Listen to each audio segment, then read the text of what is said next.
तर मित्रांनो, आपल्या शेतामध्ये काय विषय झाला होता, तर केळीचं झाड आम्ही काढलेलं. केळीचं झाड काढल्यानंतर काय विषय झाला होता, व्हायरल विषय एक आम्ही इंटरनेटवरती बघितलेला होता की काय करतात, केळी झाड कापल्यानंतर त्यामध्ये एक छोटंसं होल करून ते रॅप केलं जातं. तर याच्यामध्ये नेक्स्ट डे 24 तासानंतर त्यामध्ये काहीतरी पाणी साठतं आहे त्या होलमध्ये. ते पाणी साठल्यानंतर ते पाणी आपण जर पिलं तर त्याचा एक गुणकार म्हणून उपयोग म्हणजे किडनी स्टोनसाठी त्याचा उपयोग आणि खूप असे काहीतरी उपयोग आहेत. तर त्यासाठी आम्ही एक प्रयत्न केला होता. तर मित्रांनो, दुसऱ्या दिवशी मी काढलं आणि बघितलं तर त्यामध्ये खूप पाणी साठलेलं होतं. तर ते चमच्याच्या साहाय्याने मी थोडं थोडं काढून साईडला केलं, वरचा तवंग वगैरे, आणि नंतर एक चमचा घेऊन टेस्ट केल्यानंतर ते म्हणजे आपल्या रेग्युलर पाण्यासारखंच लागलं. म्हणजे त्यात वेगळी चव वगैरे काय नाही. तर मी थोडं पिलं.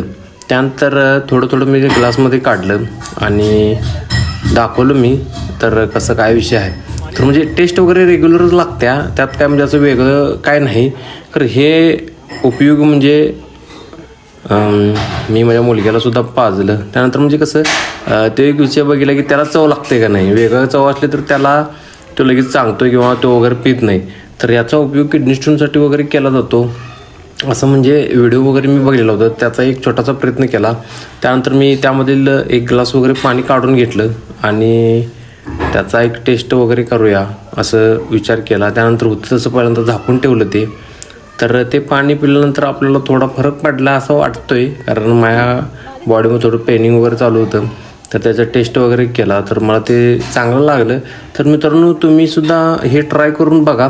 आपल्या शेतामध्ये वगैरे झाड वगैरे असलं तर मग त्यानंतर मुलग्याला सुद्धा दिलं. मुलग्यानं खूपच चावमध्ये पिलं. धन्यवाद.